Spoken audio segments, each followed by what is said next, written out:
श्री कृष्ण जी जन्मे गोकुल में सखी, श्री कृष्ण जी जन्मे गोकुल में, श्री कृष्ण जी जन्मे गोकुल में सखी, श्री कृष्ण जी जन्मे गोकुल में।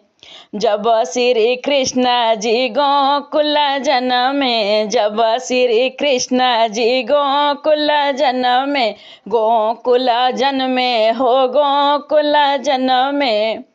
शिव भोले डमरू बजावै सखी, श्री कृष्ण जी जन्मे गोकुल में, श्री कृष्ण जी जन्मे गोकुल में सखी, श्री कृष्ण जी जन्मे गोकुल में।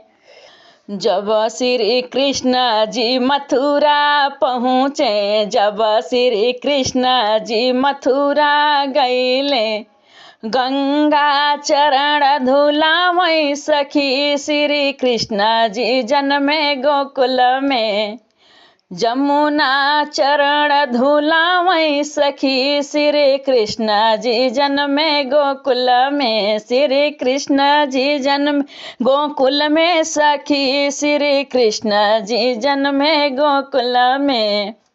जब श्री कृष्ण जी नंद घर पहुँचे, जब श्री कृष्ण जी नंद घर पहुँचे, नंद घर पहुँचे हो नंद घर पहुँचे, नंद घर पहुँचे हो नंद घर पहुँचे।